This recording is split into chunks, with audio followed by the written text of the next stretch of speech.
It's time for This Is Life Moment with Rob McGowan. How we live always changes the world around us.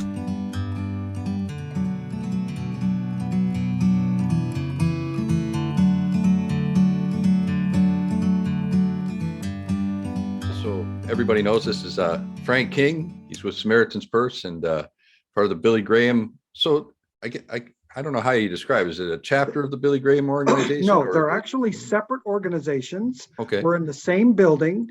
So what you can consider us like sister organizations, but we have our separate board of directors, separate budgets, Okay. all that stuff. I do work for both organizations, but I'm actually a Billy Graham employee. Okay. But as I say, I'm like right now I'm doing Samaritan's Purse work, and then Yeah. I might finish up here and go back and do Billy Graham work. So it's just, Yeah, that's probably why I get confused. yeah. All I know it's and I great try work. not even, if I'm connecting with secular media, I try not even to bring the Billy Graham part in because they get confused very, very easily. That doesn't surprise me. Uh, So how, with everything going on, man, you guys are all over the place. You're out west, you're back and forth down, and it's just like every time I turn around and with all the work, and we do lots of work every year, of course, with those shoe boxes and all over the Yep. world. And I meant to ask, those shoe boxes that we put out, Yes. a lot of them go to this area of the world too, right? yes, lots of shoeboxes go to the Ukraine. We were doing special stuff for Ukraine for several years, but now I believe it's back under sort of a US or maybe probably UK. I think boxes from the UK go to Ukraine. Okay. It's hard to remember, like we've kind of split up the world. So the US takes care of those areas, Australia takes care of that area. We have Latin America, we have sort of Central America and French speaking West Africa. That's where Canadian shoeboxes go. Okay. Perfect. Well, Yeah. and there's always so many every year, and it's always such an impact to see those kids open them up and the faces. Yeah, just for a lot of these kids, it's the first and only gift they'll ever get. Imagine So- that, eh? The only gift you'll ever imagine get. that. And from someone they're probably never going to meet, from a country they may not have ever even heard of. Wow. And here's this box full of stuff that for them is so cool. So talk about a tangible expression that people care about them and God has not forgotten them. That's just, yeah. So we're delighted, and we're also delighted to see how it rebounded this year after some of the challenges of last year. Oh, that's awesome. Yeah, the first one year of the my, pandemic really cut into it, which we kind of knew would happen. The question was, would Canadians sort of rebound from that? And we're obviously relieved and delighted that they did. But even in the midst of this, that they're saying, no, we're pandemic or not, these kids need hope. So yeah, that's what a blessing that is. So yeah.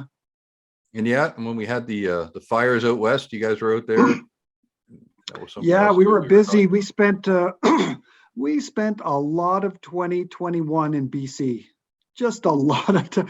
We were there with the fires in the interior, and then we were down in Abbotsford and Merritt with those crazy what do they call them? A river something or other, the gigantic water. And yeah, so we were there for about 2 months cleaning out flooded houses in Merritt and Abbotsford in December, January, which was weird because we're normally doing that kind of stuff in the summer. So Mhm. it was very weird for us to have our disaster relief unit tractor trailers out in December doing this, especially in Merritt where it can get quite cold. And we've never had to try to mud out and clean out flooded homes in that kind of cold before. So it was a good learning opportunity. Let's put it that way. And here you are again now with the Ukraine crisis going on. The there's what's amazing me about this work is the love I'm seeing from people. Like my friend Monica's there in Poland, and they've opened up their school and they have all the stuff in there and the supplies coming in and the Love things it. we're sending and stuff. But it's the stuff people are bringing in and helping with, like they're opening up their homes, 10, 20 people inside of their homes, living Yeah. in their homes. It's amazing. Busloads of This- stuff coming up from Germany. It's just incredible. If anything has happened out of this awful situation, it has really brought most of the world together in unity. And how often does that ever happen? Never.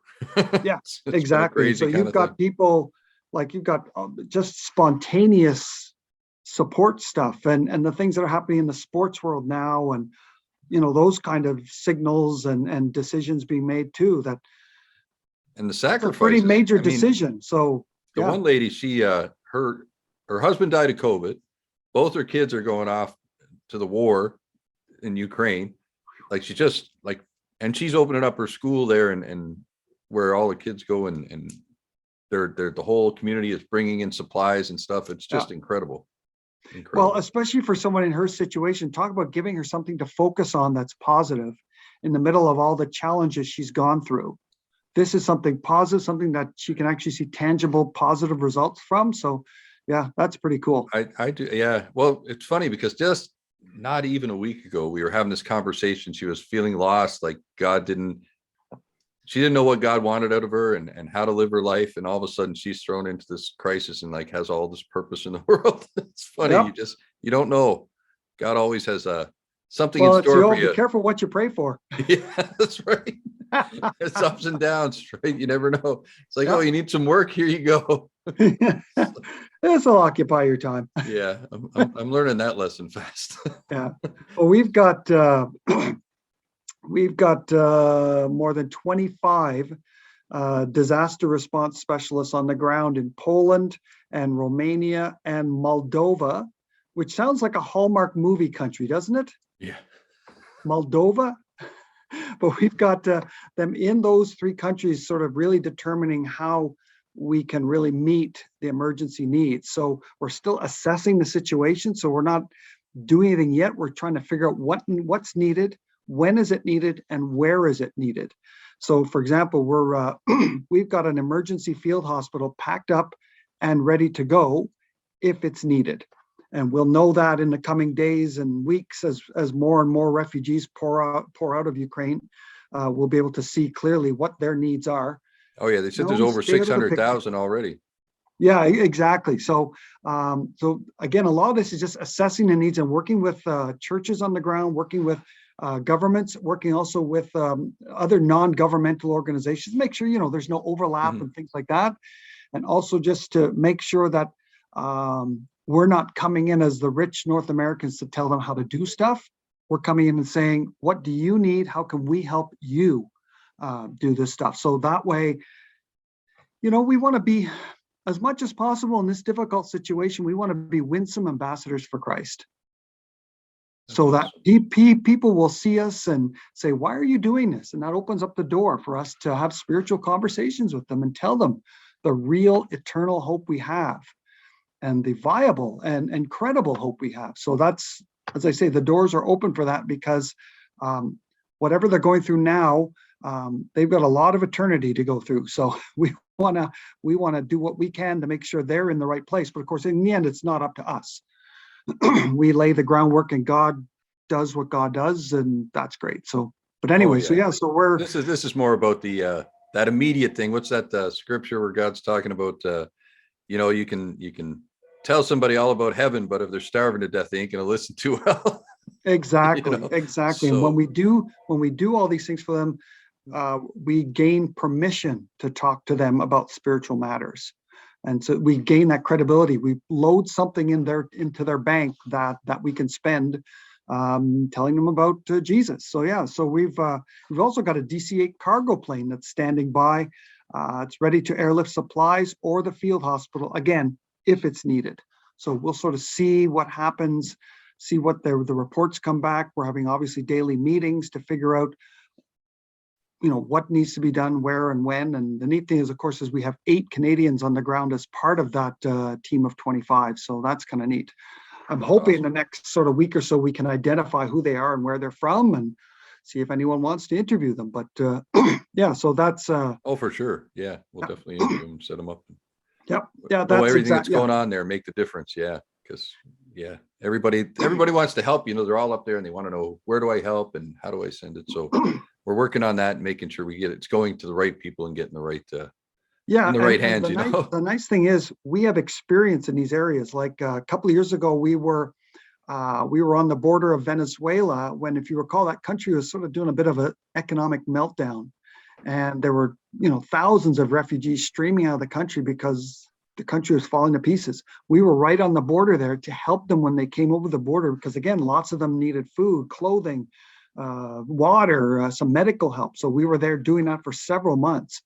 And then a couple of years before that, we set up an emergency field hospital just 20 kilometers from Mosul, where, if you recall, the Iraqi government was fighting with ISIS terrorists for control of Mosul. You guys are also in Haiti, because a friend of mine was telling me that when she was there, you did great work in Haiti as well. Yeah, we were very busy in Haiti too. But the neat thing about the Iraqi situation is that was 20 kilometers from where there was a war going on. So we're used to working in that kind of situation, because that's the kind of situation we may be working in, in Poland and Romania and Moldova, depending on what happens with everything happening inside Ukraine. Oh, that's awesome. No, You guys do great work, and been doing it a long time. So we trust you 100%. Well, and as always, the place to go is SamaritansPurse.ca, because not only can obviously folks can be financial partners with what God's doing through Samaritan's Purse, they can also get regular updates, because as we get new information and we find out, new stuff that's going on, new needs, make new deployments, that kind of stuff, all that's going to go on the website. So anyone who wants to know what's going on, the Samaritan's Purse website is a great. And everybody seems to want to help with the Ukraine. I noticed when you go to the website now, that's what pops up first. So that's a good. Yeah, that's the thing that's in the news. That's the thing that's on everybody's mind. Like, this has really been astounding, and how it's one of those things. It's almost like COVID, in that everybody knows it's going on. You get so used to things happening in the news, and there are people who just have no idea. Yeah, almost everybody knows what's going on in Ukraine right now. I know. Like, well, and it's the way it's gone about it, right? Because when you think back to the the other one, it was so bad not long ago, 3 years ago. That's all out of the news, and all those people are still Crimea? Yeah, well, no, not Crimea, but beside Iran. My mind's going blank. Oh, here. Yes. Okay, the Syria, the whole Iraqi war, and the whole ISIS, so when Syria and all that was going on, and they were bombing it, that was big news, whatever, and they were destroying the place, and all the same thing was happening, but it was nowhere near as big as this seems to be. Yeah, I think because in this case, everything involves a recognized world superpower. Yeah. Whereas what was happening in Syria and Iraq and those kind of things did not directly involve any superpower. So there wasn't the same feeling of, oh boy, there's a lot of, and this seems here more for outright innocent people getting caught in this crossfire here. It's just terrible. Like, they're not fighting a war; they're just trapped and don't know what to do. Yeah, and that's why we're on the border there. For when they stream out of that country, we want to make sure we have what they need when they need it. So that's the key thing for this deployment. And again, we have no idea how long we'll be there. Depends how long the Ukraine situation lasts. Because we ran that Mosul emergency field hospital for probably 2 months at least. And so so we could be there for that long, or even longer, depending on the needs are. So we're there as long as we're needed. Yeah, depending on how this ends, if they can go back, or how it's going to work, because these countries are going to be in bad shape. Yeah, there's that too. Are there going to be refugee camps set up, kind of thing, long-term sort of stuff? Like, there's still refugee camps in like areas of Iraq and places like that, and Kazakhstan, or some of these places. There are still refugee camps in those places, and there's still refugee camps outside of Sudan, where all that civil war happened, 3-4 years ago. So these things can go on for years and years at a time. You just never know. So we'll do what we can for as long as we can, and that's where we're obviously so grateful to Canadians who say, yeah, we like what you guys are doing, we like your focus, we like how you use the money, and so we're going to financially partner with you, because without donors, without generous Canadians, Oh, I know. And there's so much crookedness will pop up from this. So that's the hardest part. There's a lot of shams will just come out of the woodwork. Everybody and his brother will be helping, and the money never gets there, kind of thing. Without a doubt, that's inevitably happens after virtually anything like this. Because that's the world we live in. It's a broken world. So we should expect this kind of stuff, but I'm thankful that we know the end of the story. That's true. It comes out pretty good in the end. Yeah, and we know it's a good ending, and we know what it is, and so we could sort of carry that forward. And that's something I need to remind myself of, is to carry forward the fact that I know the ending and it's a good ending. So yeah, That's true. That's true. You know, yeah. this is just one part of the story. I was talking to somebody about that the other day, and what was getting to me, you know, seeing, you know, these young girls and these people that are, you know, 14 years old, putting on army suits and trying to defend Oh their yeah, country. I was like almost in tears and streaming out. And then my friend calling me from Poland, and I was like, this is too much. You know, it's overwhelming. But as you say, the world is learning how to work together in a way that they've never had before. Something that I've never seen before. well, and you know, that's God's specialty, taking something horrible and grabbing something good out of it and creating something good out of it. And so we're seeing that now, as you say, like almost around the world, you know. Yeah. Yeah. Yeah. It's unprecedented. I've never seen quite this response. It's something Yeah. else. Yeah, it's definitely more than I expected. I thought there'd be, you know, some kind of wishy-washy stuff, and we're seeing a bit of that, but we're also seeing a huge amount of, no, we're going to take a tough decision here, we're going to take a tough decision there, And a it's tough not even decision governments so much as the people on the ground in Poland are blowing my mind away. there. Yeah, Like just watching them showing up in busloads of people offering to take them and fill up their houses and bringing all, they had stacks of diapers, stacks of food, stacks of everything you can imagine on that borderline as they were coming in. I was like, wow. And it was just people bringing it pile after pile, just getting it ready yeah, to go, that's organizing amazing. themselves. Something's different going on. Yeah, yeah, yeah. Oh yeah, yeah. Something is different is going on. God is touching hearts. He's using this opportunity to touch hearts that might not have ever been open to being touched before. And when he touches those hearts, they seem to be responding. Because that's the thing, you know, my heart can be touched, but it's up to me. How am I going to respond to that touch? Am I just going to go, no, I'm busy? Or am I going to say, yeah, I need to do something? And we're seeing, especially as you say with the Polish people, they're not, most of them are not saying, yeah, I'm busy. They're saying, I'm going to respond. I'm going to do something. I'm going to make things better for folks who are in crisis. It's incredible. Yeah. Incredible. Well, I really love what you guys are doing. I wanted to make sure I get on so people know there's a good cause, good place they can come to. Yep, SamaritansFirst.ca. That's where folks can become financial partners and again get those regular updates as to how the situation is changing for us and what we're able to do, and by extension, what Canadians are able to do, because they're the ones doing it. They just happen to be doing it through us. You know, awesome. I try to keep in mind, who's the hero here? It's not us. We're not the heroes. The heroes are the Canadians who are saying, I need to do something. This is what I can do. They're the heroes. Yeah. Yep. It's incredible. The people on the ground there are just unbelievable what they're doing. Unbelievable. So, well, it's always nice talking to you, Frank. Yeah, I haven't talked to you in a long time, Rob. I don't think. It's been a little while. I've been busy. Yep. I don't know what's going on, but it seems like just we got to get together more often. Yeah, everybody's busy. So what are you going to put together some clips from this, or how's this going to work? Just so I understand. Yeah, well, this will play on the radio, and this whole thing will play, and we'll put it out on our social media, so they'll get to see the whole interview and stuff. Great.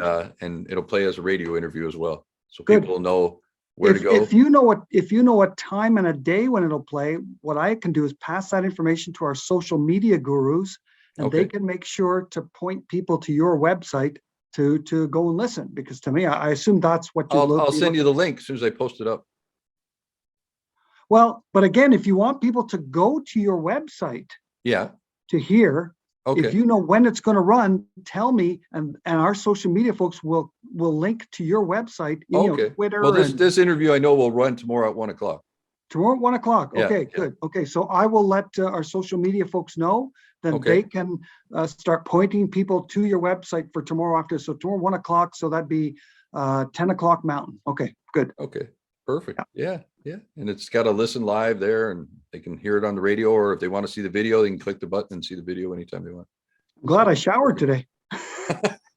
Well, it's always good when you smell good for radio. I even shaved. I had to try that one of these days.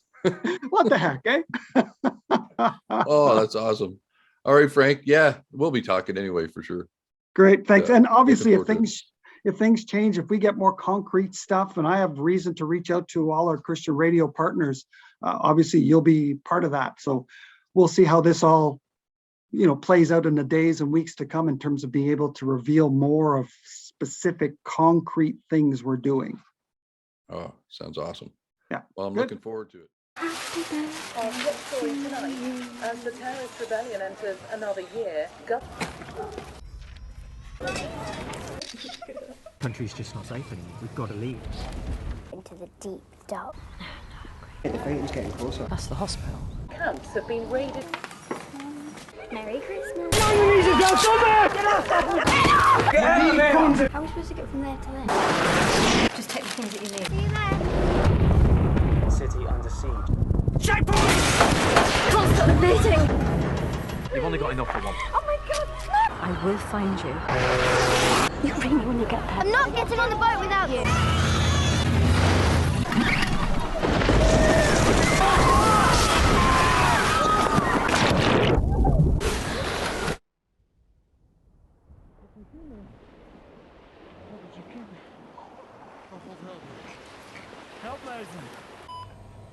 His parents drowned.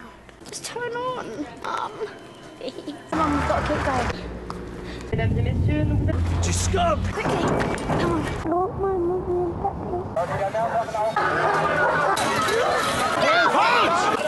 Daddy. I'm not hungry.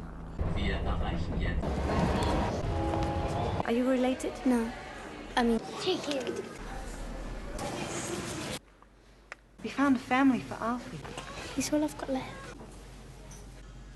60th of May, 2003. It's today, happy birthday. Hope you made a wish. And what are your parents' names? Lily, I know this is hard. Can you tell me?